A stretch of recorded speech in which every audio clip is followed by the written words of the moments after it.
जय हिंद, नमस्कार दोस्तों, कैसे हैं आप सभी। स्वागत आप सभी का आज इस सेशन में। मैं आपका साथी OR जाट आज अपने बात करने वाले आप सभी के लिए कि अरावली जो अभी ट्रेंड कर रही है, मामला क्या है। और इसके अंदर अशोक गहलोत जी जो है पूर्व मुख्यमंत्री राजस्थान के, वो भी काफी वायरल हो रहे हैं। इसके ऊपर भजन लाल जी का क्या कुछ रोल है या नहीं है, और इसके अंदर क्यों हो रहा है, क्या हो रहा है, कैसे हो रहा है, और किसको फायदा हो रहा है, किसको नुकसान हो रहा है। और मान लो अरावली हटा दी जाए तो क्या होगा, नहीं हटा देंगे तो क्या होगा, क्या इतना हटाना आसान है।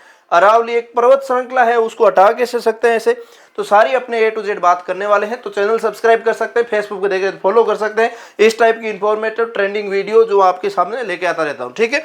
तो अपने देखते हैं सारी जानकारी। कोर्ट ने फैसला दिया है, ये कोर्ट क्यों ऐसा फैसला दे रहा है, किसने कोर्ट में स्टे लगाई है, सारी बात करते हैं।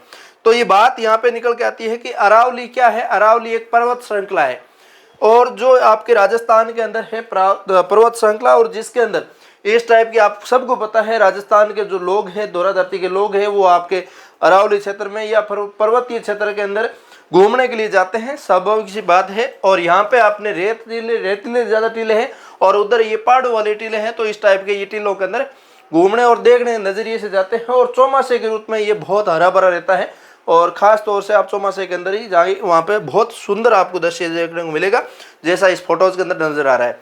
तो अपने बात करते हैं अरावली पर सुप्रीम कोर्ट का क्या फैसला है। तो यह यहाँ पे न्यूज आई है कि अरावली पर्वतमाला पर सुप्रीम कोर्ट के फैसले पर बोले अशोक गहलोत का, नई दिल्ली में उड़ेगी धूल, माफ नहीं करेगी भावी पीढ़ी। अरावली पहाड़ियों को लेकर सुप्रीम कोर्ट की तरफ से दिए गए फैसले पर अशोक गहलोत ने तीखे प्रहार किए। उन्होंने कहा कि यह फैसला अवैध खनन करने वालों पर रेड कारपेट बिछाने जैसा है। आपको मैं बता दूं ये फैसला कहां से आया, क्यों आया।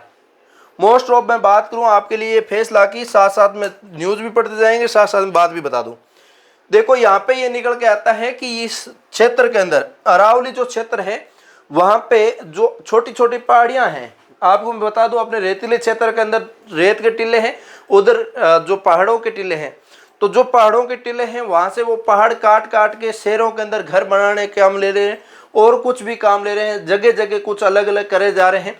तो जहाँ पे भरपाई की जरूरत पड़ती है, तो वहां से पहाड़ों को काट के वहां पे चीजें लाई जा रही है। और पहाड़ों को काटना, या फिर अपने क्षेत्र के अंदर मतलब कई जगह पत्थर निकलते हैं जमीन में से, वहां से खुदाई होती है, पत्थर बेचते हैं, तो वही वहां पे मतलब जमीनी को बेचने का कामकाज है। तब वो वहां पे क्या करते हैं ना, क्या कह देते हैं ना कि जो काट रहे ना, पहाड़ काट रहे, वो क्या कहते हैं कि ये तो ज्यादा ऊंचा पहाड़ नहीं है, ये अरावली क्षेत्र का भाग ही नहीं है, तब हम काट रहे हैं। तो अरावली की इन्होंने जब कोर्ट के अंदर उन्होंने काटना शुरू किया, लोगों ने विरोध किया, लोगों ने कोर्ट के अंदर स्टे लगा दी, उनके ऊपर आवाज उठाई कि इसको काटो मत, हमारे लिए सुरक्षित जगह है, सही जगह है, इसको खत्म नहीं किया जा सकता, नहीं काटना। और खास तौर से जो सरकारी जमीन है उसके अंदर जो पहाड़ियां थी, उनको काटने का काम करने लगे लोग। तब वहां के जो लोकल क्षेत्र के लोग हैं, उन्होंने आवाज उठाना शुरू किया, कोर्ट के अंदर गए कि उनको रोको कैसे ही करके। तब कोर्ट ने आदेश दिया कि कौन सी पहाड़ियों को है जो नहीं काट सकते। तो कोर्ट का आदेश आया कि 100 मीटर से ऊंची पहाड़ी, 100 मीटर से ऊंची पहाड़ी होगी, वही अरावली का भाग बना जाएगा। उसको काटना है तो उसको सही नहीं, उसके अलावा उसको काट सकते हैं। तो इनका आदेश ऐसा था। तो इनके अंदर मतलब 100 मीटर से, अब बात करें अशोक गहलोत की, तो अशोक गहलोत ने कहा है कि 90% इतनी पहाड़ियां हैं जो 100 मीटर से नीची है। 100 मीटर से ऊंची पहाड़ियां तो सिर्फ 10% है। तो मतलब अरावली खत्म ही हो जाएगी इस कंडीशन में, और लोग खुल के काम करेंगे, रोकने से नहीं रुकेंगे, क्योंकि उनको कानून का सहारा मिल गया। उनको पता चल गया कि सुप्रीम कोर्ट ने ये आदेश दे दिया कि इस पहाड़ियों को काट सकते हैं। तो ये सरासर एकदम गलत है। बात यहाँ पे आके अटकती है। तब लोग और आवाज उठाने लग जाते हैं कोर्ट के फैसले के बाद कि हमने, कोर्ट का फैसला है, जनता के पक्ष में नहीं आया, कोर्ट का फैसला खनन माफियों के खिलाफ उनके साथ में आ गया। तो जनता कैसे ही चाहेगी कि उनके साथ में आए, वो तो खनन माफिया है। वो माफिया कैसे बने वो आपको पता है। नदियों के क्षेत्र में बजरी बिकती है, जो जमीन के अंदर पत्थर निकलते हैं वो पत्थर बिकते हैं, पहाड़ों के क्षेत्र में पहाड़ी जो इलाके पत्थर होते हैं वो बिकते हैं। सब चीजें बिकने वाली चीजें हैं, और आज लोगों की जरूरत की चीजें हैं, तो वो सब होगी। तो यही बात यहाँ पे निकल के आती है। तब खनन, जो आपका खनन का रास्ता खुला है, अशोक गहलोत ने इस पे बात सीधा सीधा चोट पहुंचाया कि हाँ, ये यहाँ पे इन्होंने एक खास बहुत अच्छी बात की है। इन्होंने कहा है कि एक चट्टान भी पर्वत श्रृंखला का उतना ही हिस्सा है जितना कोई ऊंची चोटी है। कोर्ट का आदेश तो ठीक बात है, कोर्ट के आदेश की पालना करते हैं, लेकिन कोर्ट को फिर से निर्णय देना पड़ेगा। ये चट्टान चाहे कोई भी एक चट्टान है, चाहे इतनी चट्टान है, चाहे इतनी चट्टान है, चाहे इतनी चट्टान है, कोई भी चट्टान है, वो आपके इसी पहाड़ी का हिस्सा है। इसको खत्म करके सीधा इतना रखना या फिर इसको खत्म करके इनको रखना तो ठीक नहीं है।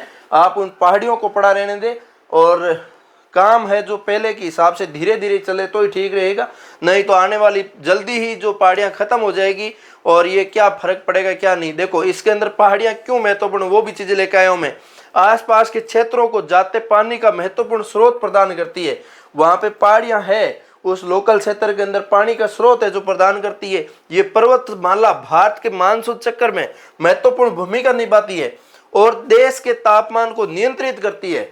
ये अरावली पर्वतमाला या पहाड़ियां जो है उनका काम है, ये देश के तापमान तक को नियंत्रित करती है ये, और ये एक अवरोधक के रूप में भी कार्य करती है जो थार रेगिस्तान को राजस्थान और गुजरात के कृषि क्षेत्रों में फैलने से रोकती है।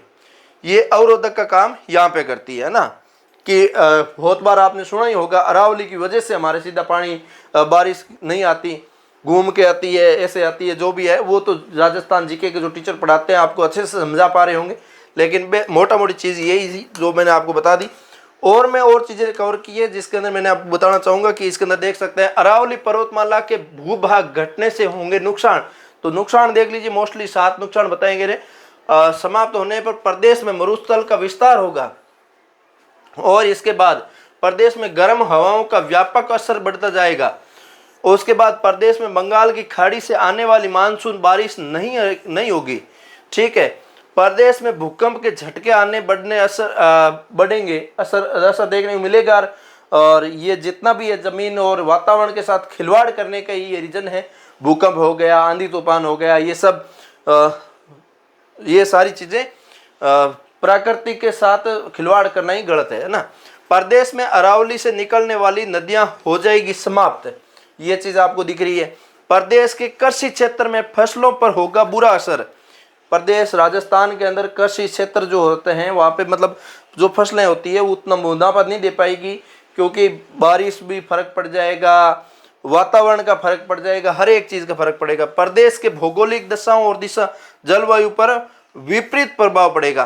अभी जो प्रभाव है उसका उल्टा हो जाएगा।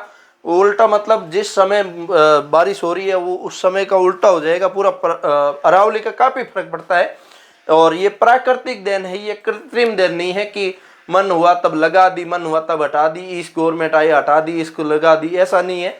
ये प्राकृतिक है, प्रकृति के साथ खिलवाड़ करना ही गलत बात है, सीधी बात तो यहाँ पे आकर टकराती है। ठीक है, तो ये सारी चीजें थी, मैंने आपको सारी चीजें समझाई और मैं तो ये साथ में हूँ कि अरावली का जो विस्तार है एज इट इज रहे। हाँ, खनन माफिया अपने रोकने से पूरे तो नहीं रोक सकते, लेकिन सुप्रीम कोर्ट आदेश करता है तो कुछ ही रहेंगे और कम होगा। और इसके अंदर भजन लाल जी को भी खुल के बोलना चाहिए और जनता के साथ आना चाहिए, खनन माफिया के साथ नहीं आना चाहिए। खनन माफिया मैं आपको बता दूं बड़े नेता ही होते हैं जो एमएलए वगैरह होते हैं उस क्षेत्र के, और अच्छे बेचेंगे तो अच्छे पैसे कमाएंगे, वो कमीशन के आधार पे सब चीज़ें चलती है। उसी की वजह से वो सुप्रीम कोर्ट है गवर्नमेंट के पक्ष में ही फैसला दिया है। गवर्नमेंट यही चाहती है कि हाँ वहाँ से पैसे आएंगे तभी हमारे पास आएंगे और हमारे नेता भी अच्छे कमाएंगे, सीधी बात यहाँ पे अटक करती है। ठीक है, और अशोक गहलोत जो विपक्ष की सरकार है तो ये अच्छे से खुल के बोल पा रहे हैं। बात यहाँ पे आती है कोर्ट के फैसले को लेके, इन्होंने नकारा है कोर्ट के फैसले को और इन्होंने स्वीकारा है, और इन्होंने स्वीकारा है तभी ये कोर्ट का फैसला जारी हुआ है। तो अब जनता का ज़्यादा माहौल है, उस आधार पे कोर्ट का फैसला फिर से बदला जाना चाहिए और हम जनता के साथ हैं, जो जनता चाहेगी वो करेगी। ठीक है, हम मिलेंगे किसी नए सेशन के साथ, तब तक के लिए जय हिंद जय भारत।